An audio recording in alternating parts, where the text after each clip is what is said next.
Hi, everyone. Merry Christmas and good morning, good afternoon, whatever it is for you. I hope you're having a fantastic day.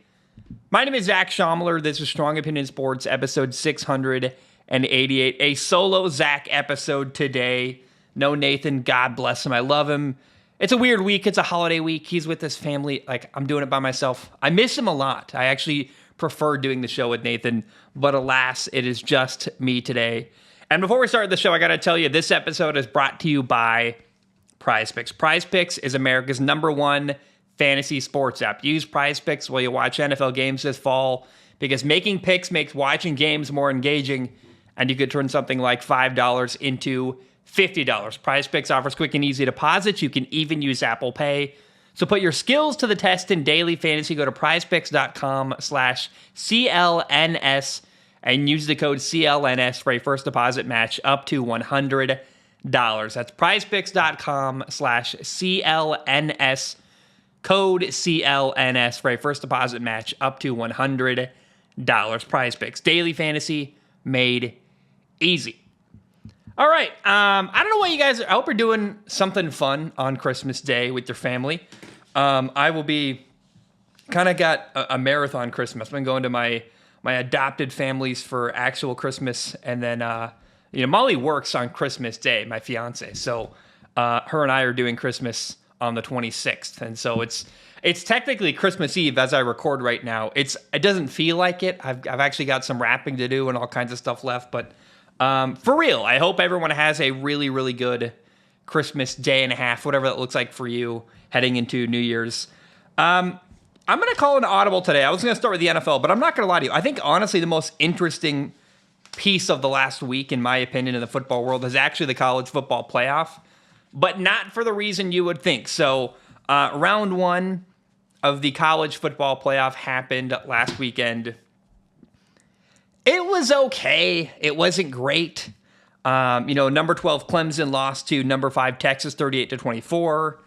Number 11 SMU lost to Penn State 38-10. The number 7 team Notre Dame beat the number 10 team Indiana 27-17. You might be sensing a trend. They were heavily one-sided games, and the higher seed won in all 4 matchups. The closest seeding was still a blowout. Number 8 Ohio State beat the number 9 seed Tennessee 42-17. All 4 of the games from the first round of the college football playoff were a blowout. And here's my honest say. I think getting good at not paying attention to what people are saying online, for better or worse. I just don't. I try to have my own thoughts. I'm living my own life. I've got a full-time job. I try not to get caught up in the weeds of Reddit arguments anymore. However, I can imagine a lot of people are complaining about the 12-team college football playoff. It's already a failure. It's this, it's that. And the reality is, no matter what happens with any kind of college football playoff, someone's going to be unhappy. People hate change. Nothing's perfect. It was 4 teams. Now it's 12. Some people will say it's too many. I say it's fine. I don't mind it. I think 12 is better than 4. There, every once in a while, the 5th and 6th team kind of felt screwed over. I've never once thought, the number 12 team in the country really could have won the national title if they'd been given a shot. That's never once crossed my mind. And, teams 9, 10, 11, 12, they don't have a shot to win the national title, honestly. But it's cool, because here's what I liked about it. I watched a bowl game for the first time in forever. The college football playoff is better than having meaningless bowl games, in my opinion. Was SMU Penn State a blowout? Was Penn State way more physical and better up front? Yes. By the way, Will Howard, Ohio State's quarterback, played out of his mind. I don't know what happened to him. Will Howard suddenly playing an SEC program, Tennessee, looks amazing. I'm like, I don't know what happened to him. Every big game I watched from Will Howard this year, he was pretty bad, except for Tennessee, and that was kind of cool to see. Notre Dame was way more physical than Indiana. Texas, Clemson. Actually, I thought Clemson kind of hung around a little bit. Actually, it was interesting, the battle of the 2 orange teams. And my uncle actually was like, Didn't Tennessee already play? I was like, no, you're thinking of Texas. There was a lot of orange happening on Saturday. I understand. But I liked it because I watched and I cared and I was interested, even though they were blowouts, even though it didn't work out. I like the format. I'm interested in it. I think it's cool. it gives us more meaningful football games. And we're never going back to like a 4-team playoff. I just don't think that's going to make sense because there's too much money on the table. Having an extra round of games means more money for a lot of people. And so I think it's fine. I wasn't upset. I watched, they were blowouts, but there was enough games I could kind of flip around, and I'm happy with it. I think it's better than only 4 teams. I think a sweet spot would have been 8. I do agree with that sentiment. Like, we could have done an 8-team playoff. Nobody gets a bye week. Something like that. I also think it's kind of weird that, you know, the teams that get the bye week don't get a home playoff game, and that feels like they're punished for being good, kind of. It's weird all around. But there's certainly a lot left to happen in college football. Like, coming up, Texas plays Arizona State. Ohio State rematches with Oregon in the Rose Bowl.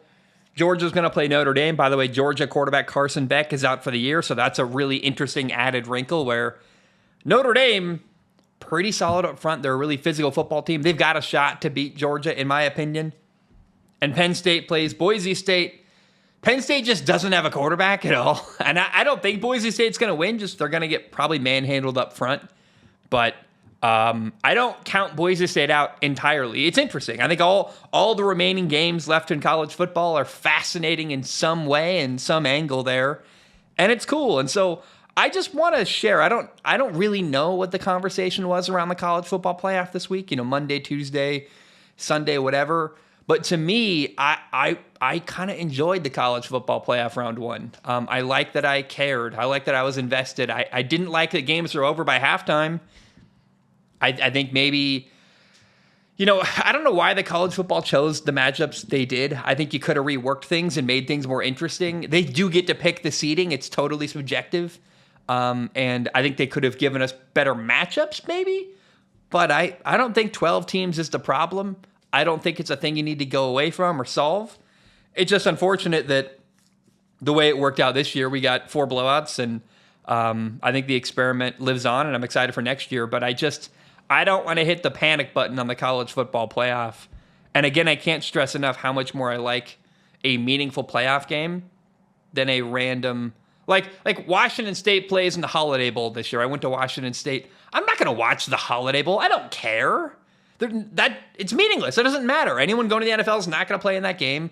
It's going to be Washington State against, I don't even know who they play. It's probably some nobody that I don't care about. I don't care at all. Let's look it up. Let's find out. Holiday Bowl.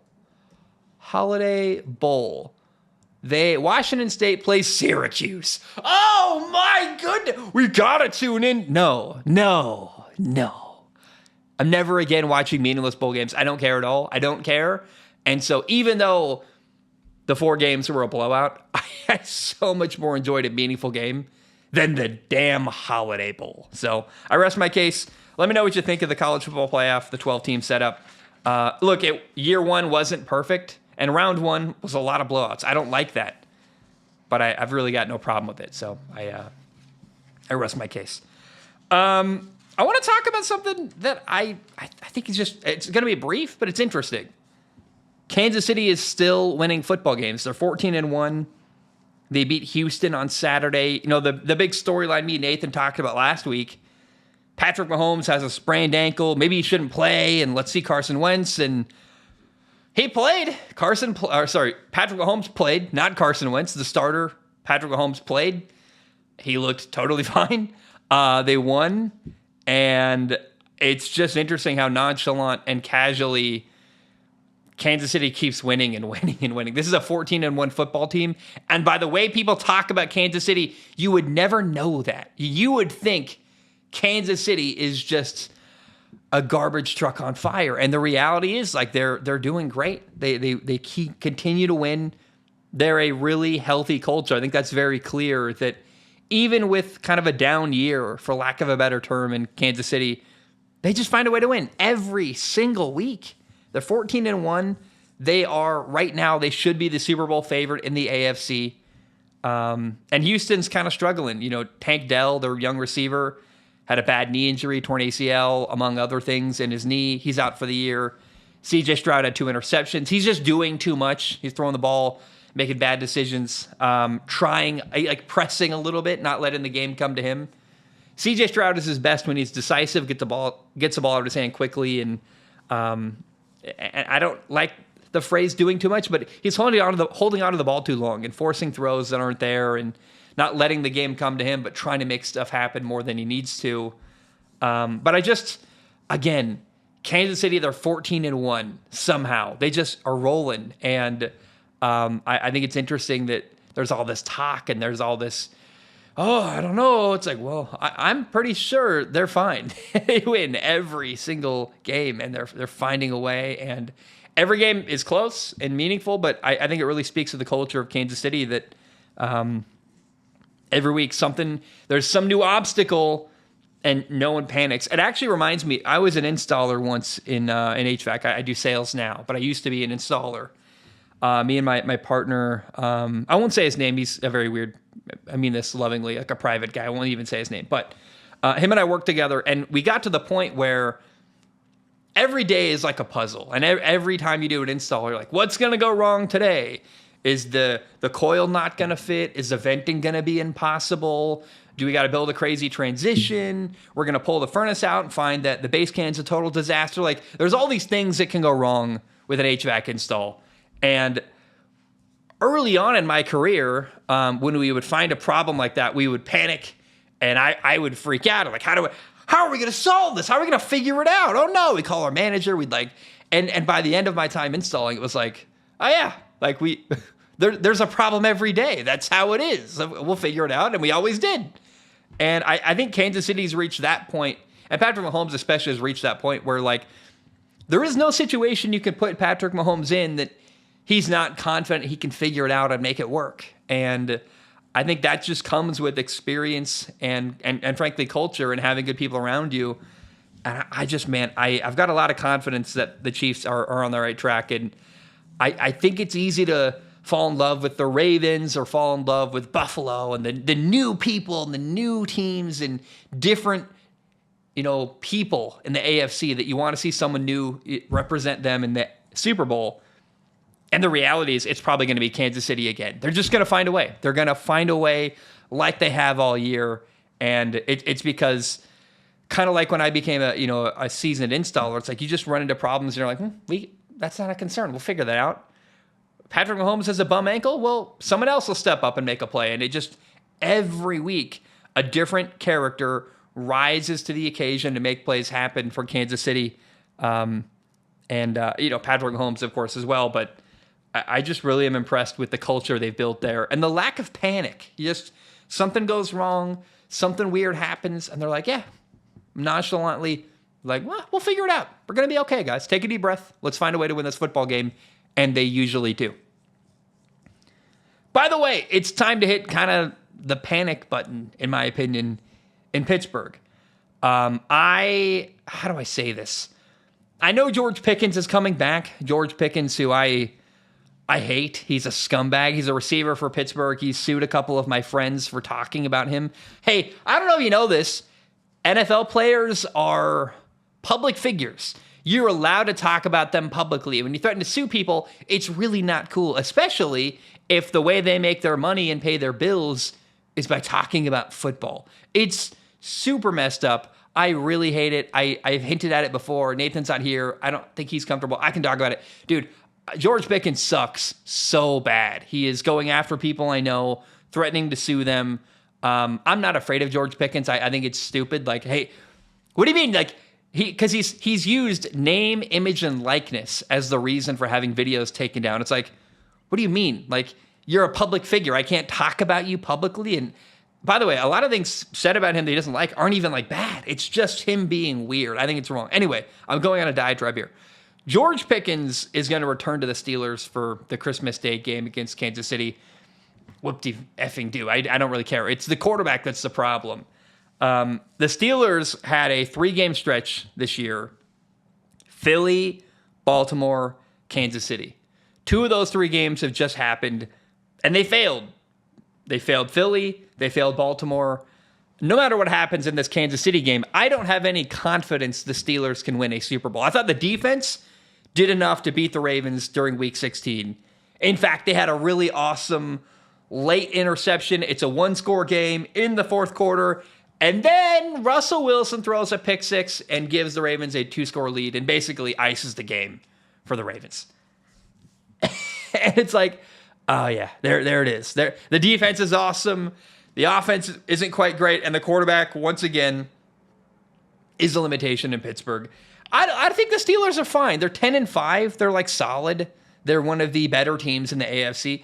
But you're not going to see Pittsburgh go on a run and beat out the Ravens and Lamar Jackson, the Bills and Josh Allen, and Patrick Mahomes in Kansas City.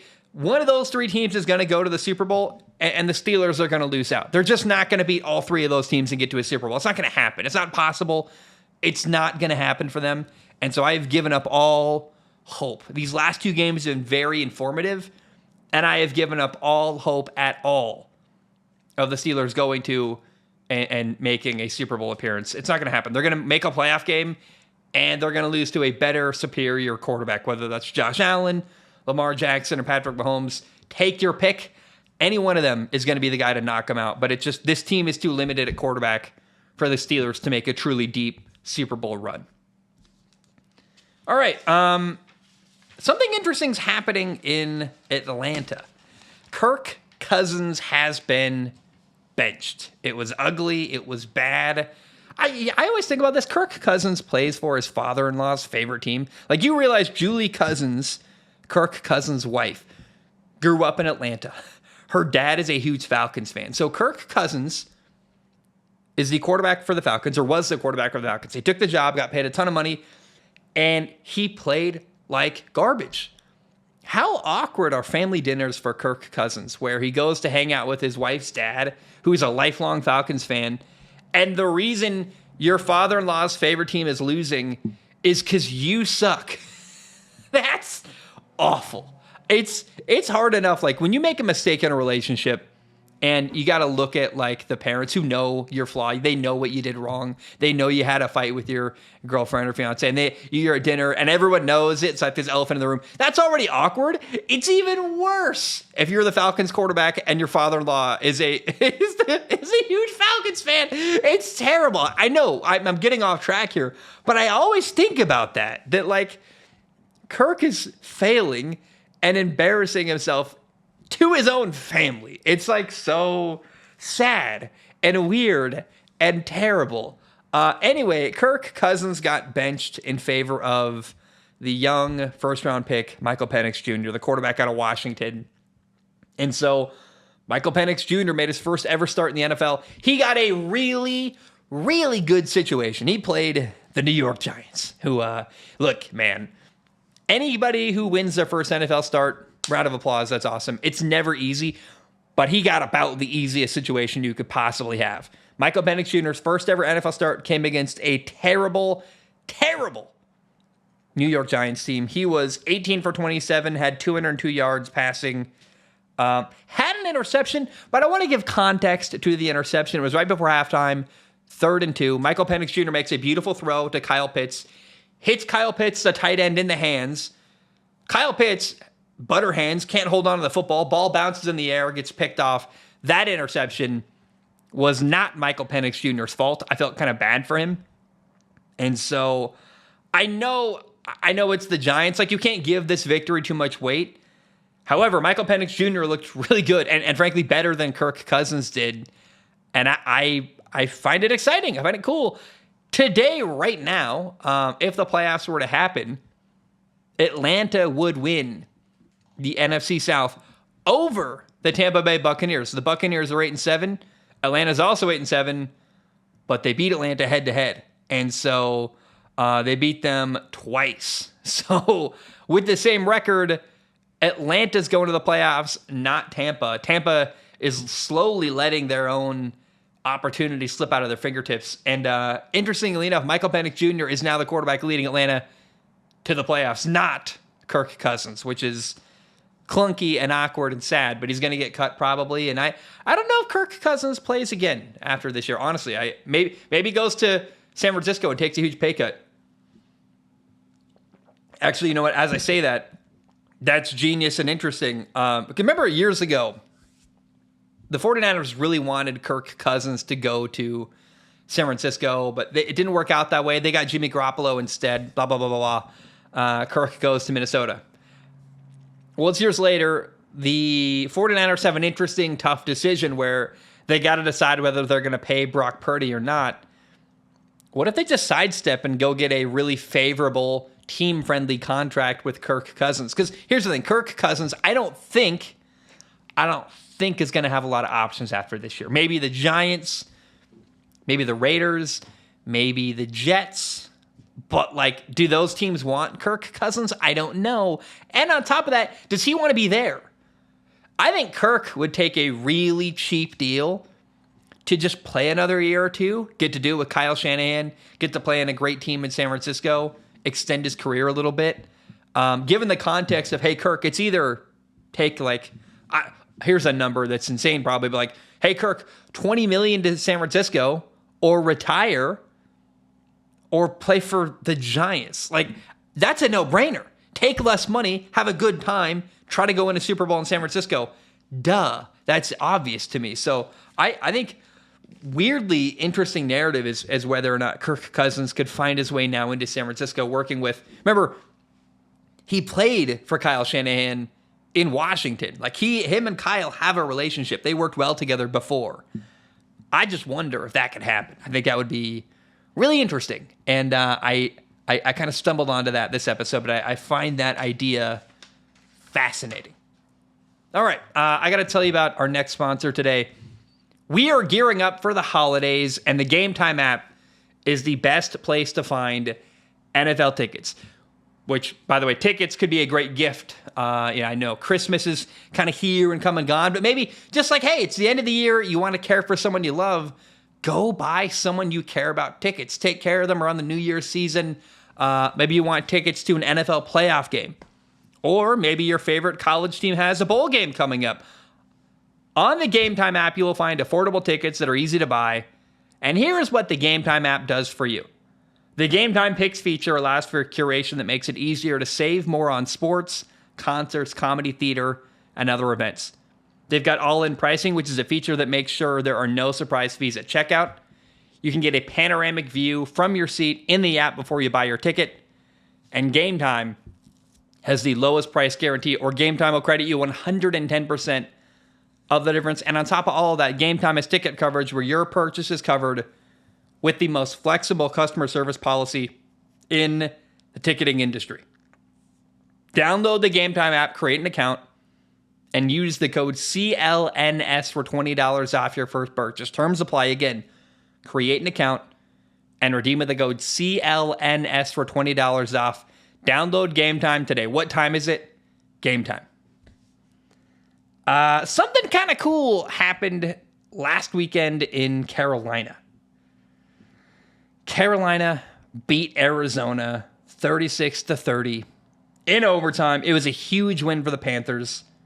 And Bryce Young's improving, man. I thought that this was a meaningful game from this fact that it showed that the young quarterback in Carolina is resilient and is getting better. He had a bad game 2 weeks ago, got better this week. He also eliminated Arizona from a chance to make the playoffs. So it was a big, monumental victory for them, I think. And it actually leads us into two questions on Patreon. Justin writes in and said, very impressed with Bryce Young coming back from a 4-turnover game last week to have 3 touchdowns, 226 total yards, 0 turnovers, and ending Arizona's playoff hopes. I agree. And that leads me to Devin, who said, top of the morning, HVAC, Zach.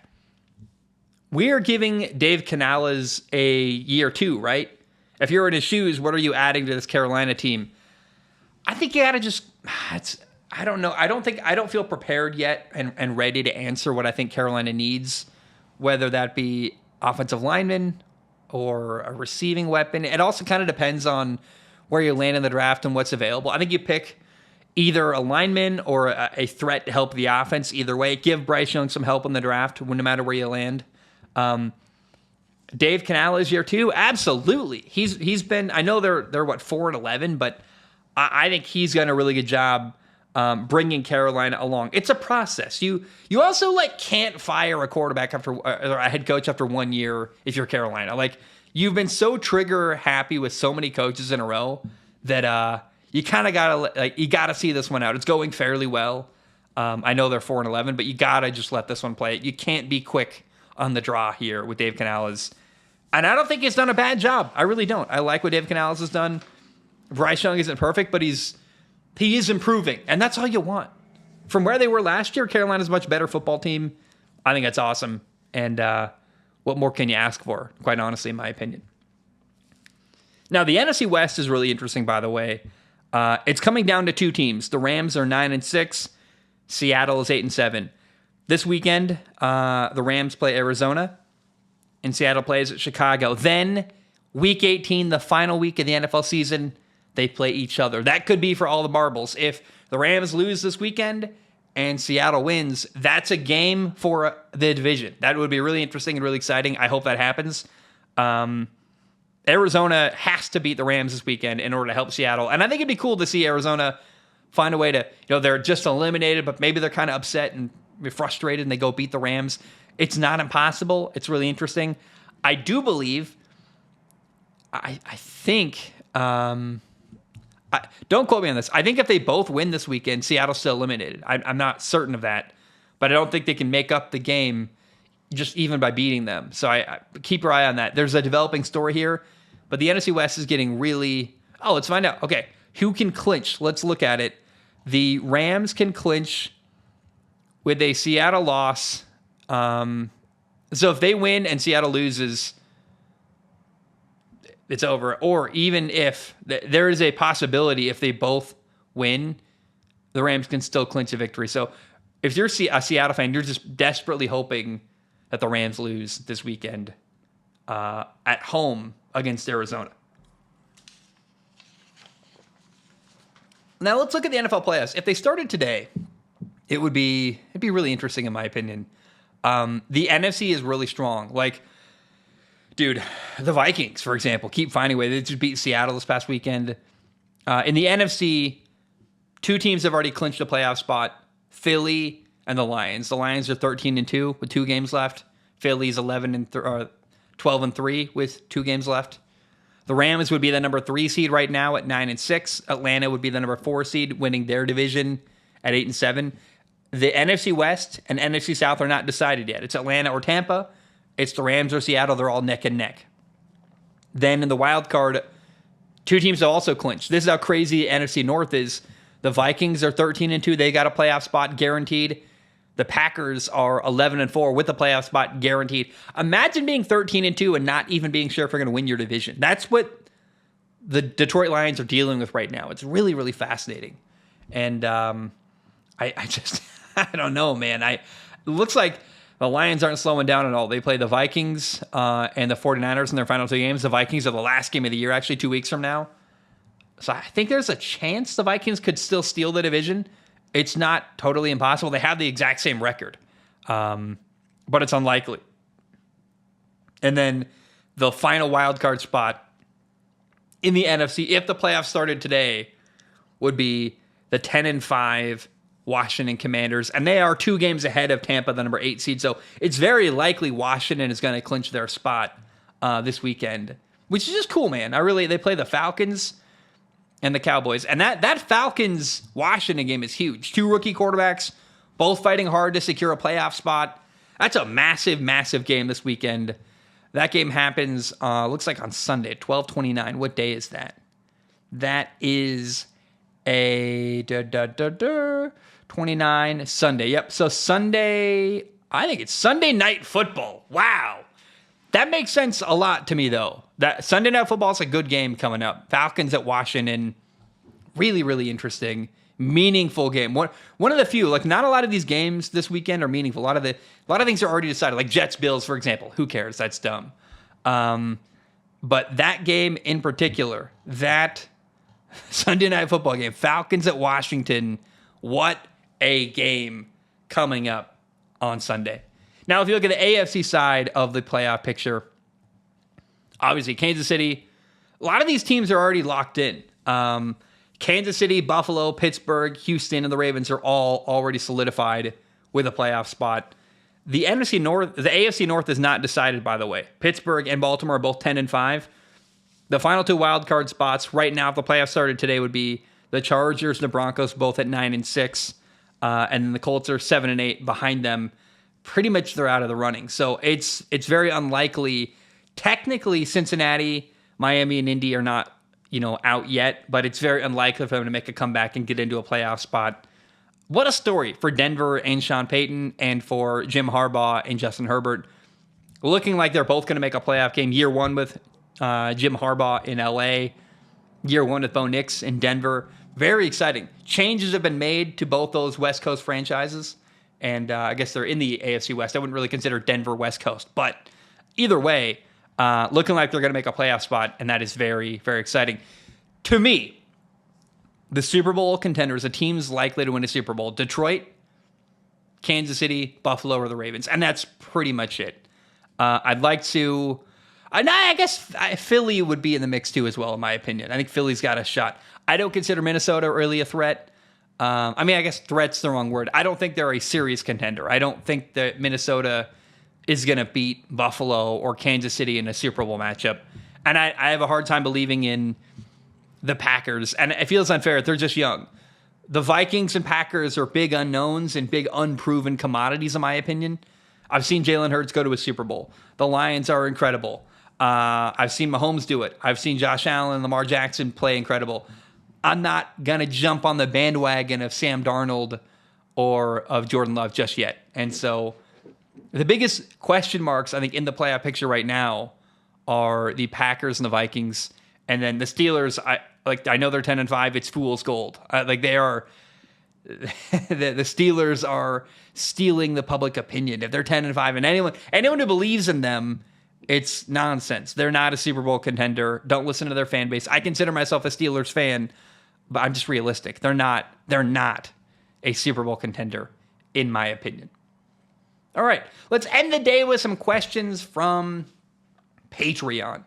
Colin writes in. Colin says, "Hey, Zach, my team," and by the way, patreon.com/Zach Schaumler. Colin says, "Hey, Zach, my team is currently undefeated in Tier 2. I'm heading into the semifinals, which I currently have a 93% chance to win. I'm inviting you the opportunity to either praise my Dolphins-esque undefeated run or mock my Patriots-esque championship collapse." Colin, and everyone on the Patreon fantasy football leagues, I apologize. I haven't looked at my fantasy team in like a month and a half. I think people know that. I assume by paying attention to my team at all. Life happened. My job has been really busy. I had to go to, I actually had kind of a personal breakdown like a month and a half ago. And I just was like, hey, I have too much going on. I need to go to therapy. I've been going to therapy. Actually, it's been great. Kind of in my opinion to like save my relationship. I'm like, hey, I'm having a lot of trouble. I need to make changes in my own life to like make sure I take care of my business at home and stay profitable doing my actual real job. So, fantasy football has been the last thing on my mind. I apologize, Colin, and anyone on the Patreon. Like, let's be very clear. Patreon fantasy football is not something I'm going to do next year. I just don't have the bandwidth for I've learned like I have a hard time doing this show at all with my job.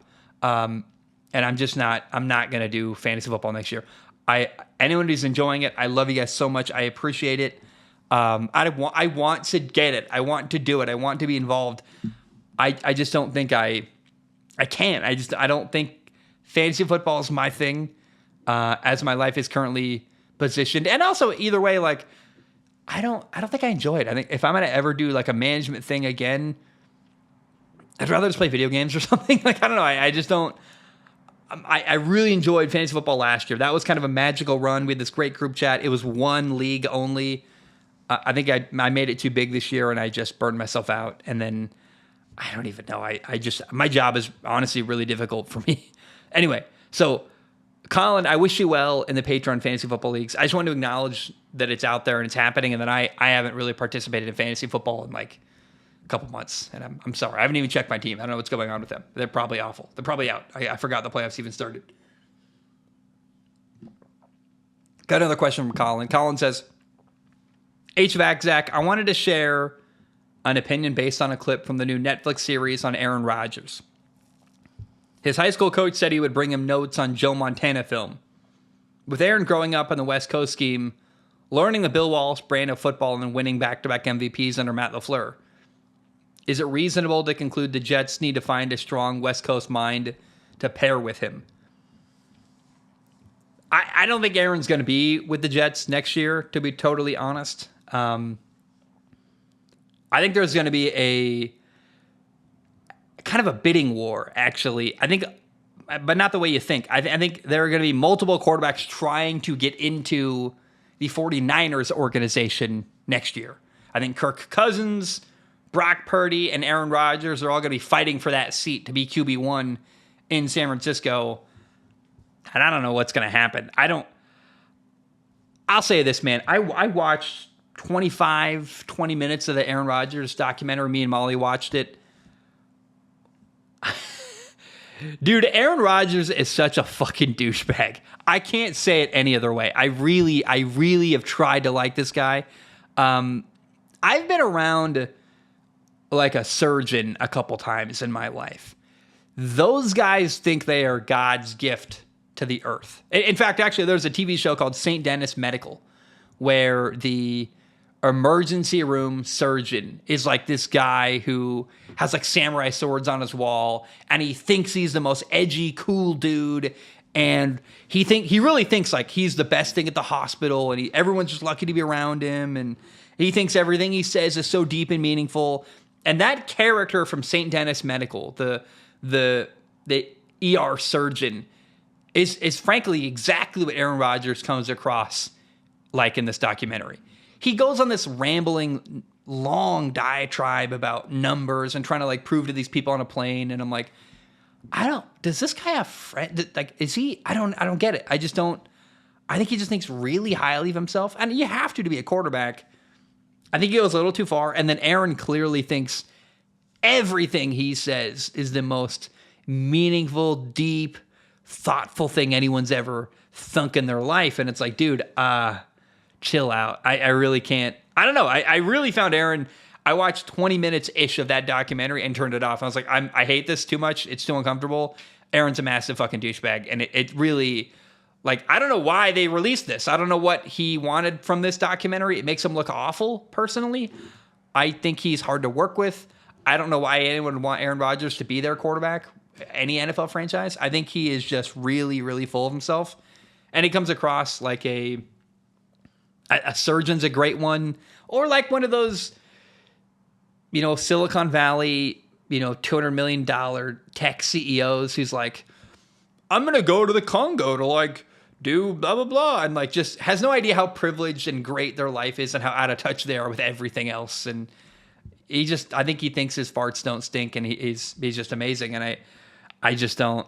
I think I said that wrong. I think his shit doesn't stink, or he smells his own farts is probably the right way to put that. Whatever. I just think Aaron Rodgers clearly, really big fan of Aaron Rodgers. He's a fan of himself. Anyway, the documentary, watch like 20 minutes and you'll know what I'm talking about. And actually, if you want, St. Dennis Medical, Mickey Leeper is great. He's hilarious. He was in that show Jury Duty. You get to see him again in St. Dennis Medical. He's so funny. The EpiPen scene, if you watch it, you know what I'm talking about. It's hilarious. It's great. It's relatable. And then when you watch St. Dennis Medical, watch the ER surgeon and think of it as Aaron Rodgers, and you'll laugh. You'll get a kick out of it. I'm telling you. It's a really good time. Will writes in and says, hey, HVAC Zach, both the draft and free agency look thin at quarterback, which makes me think we could see Justin Fields as a starter again. Do you see any places where he could sign a short-term deal and potentially earn an extension like Baker did in Tampa? Yeah, I think the Jets, the Giants, the Raiders. Here's the thing with Justin Fields. I don't know that you guarantee him a starting job. I don't know that you guarantee him your long-term plan. And I think if you bring in Justin Fields, you might still draft like a Cam Ward or a Shitter Sanders, but he should definitely go somewhere else. I think the Cowboys are a really interesting, place too, actually. But the Cowboy, he's got to go to a good coach, personally. I think another place, if I'm Justin Fields, the place I would want to go is Minnesota, actually. Because every first-round quarterback wants to do, you want to play for Kevin O'Connell. No matter what happens, like, you're going to have a good time. You're going to learn a lot. You're going to become a better quarterback. But I think there's still a chance Justin Fields can be a starting quarterback, a la Sam Darnold, where you go, it didn't work out somewhere else. You go to a better place, get some support. It works out for you. We saw Geno Smith do that. We saw Sam Darnold do that. We've seen Baker Mayfield do that. Like, just because your first team doesn't work out, if you're talented and get the right coach, you can still succeed. He is talented. The question is, he's got to find the right coach. I don't think he's found that in Pittsburgh. I like the idea. The Giants should go get Justin Fields and just try it for a year and build a team around him. Like, by having Justin Fields on a cheap contract, you can actually build a good team around him. And even if Justin doesn't work out, at least the team, the foundation you've built is solid. But I think Justin Fields is worth a flyer, taking a risk and see what you can do. I don't think he got the right coach in Pittsburgh. I'm really not a big Arthur Smith believer. He's okay. He's never really developed quarterbacks very well. If you give Justin Fields, I don't know, a Mike McDaniel, a Kyle Shanahan, a Matt LaFleur, a Kevin O'Connell, a Dave Canales, a quarterback-friendly coach who is going to work with him and nurture him. And I don't know that Brian Daboll's the right guy there, because I think you want someone gentle, like someone who's going to encourage him and build confidence in him, not tear him down and chew him out and stuff. So I think you got to find the right fit. But I think with the right fit, Justin Fields could work and resurrect his career. And so I'm rooting for that. And I don't think he's going to resurrect his career playing under Arthur Smith in Pittsburgh, to be totally honest. All right, final ad read of the day. How do you keep track of all your subscriptions? Can you tell me for sure how many you have and who is taking money from you each month? Have you ever had trouble canceling a subscription? Or maybe you discovered you were being charged for something you didn't think you should be charged for. Well, Rocket Money can help you. Rocket Money is a personal finance app that finds and cancels your unwanted subscriptions, monitors your spending, and helps to lower your bills. I can see all of my subscriptions in one place, and if I see something I don't want, I can cancel it with a few taps. I never have to get on the phone with customer service. Plus, they'll even try to get you a refund for the last couple months of wasted money and negotiate to lower your bills for you by up to 20%. All you got to do is take a picture of your bill, and Rocket Money takes care of the rest. Rocket Money has over 5 million users and has helped save its members an average of $720 a year. With over $500 million in canceled subscriptions. So stop wasting money on things you don't use and cancel your unwanted subscriptions by going to rocketmoney.com/SOS. That's rocketmoney.com/SOS. rocketmoney.com/SOS. All right. Final write-in today. Fernavliz. It's Fernav Liz, but I think it's Fernavliz. I don't know. We've covered how to say your name before. I forgot. I'm sorry. I do know distantly in my memory I'm saying it wrong. I just can't remember what the actual right way to do it is. They write in and say, "Hello, Zach Kingdom. I just thought of a random question that is probably very dumb, but I was thinking about the term bridge quarterback, and that got me wondering. Is there such a thing as a bridge head coach? Or is it a copium mechanism to think that way? Maybe I thought that as I need that copium, my team is just unwillingly tanking. Thank you for the show, and Merry Christmas/Happy Holidays." We'll call you Fern. I don't think you're wrong. I think that there are lots of bridge head coaches, actually. It's very common. Antonio Pierce, for example, at the Raiders organization. I don't think anyone believes that Antonio Pierce is going to win them a Super Bowl. But someone had to be head coach, and he did an okay job as interim head coach, and people like him. So make him the coach. Let him do it for a little bit. Sometimes you have a coach, and you don't think he's your forever coach. He's not the coach to win you a Super Bowl, but he's the answer you can come up with for right now, and he's better than not having a coach because you kind of have to have somebody. I think Dennis Allen was that for the Saints organization. They just fired him, but when Sean Payton left, like, what do we do? How do we replace a coach like Sean Payton? That's such an impossible task. Well, you keep the defensive coordinator, Dennis Allen, you make him head coach for a couple of years, and you just try to ride it out and survive. That's what they did. It didn't work, but he was a bridge head coach who got them to the next step of their franchise.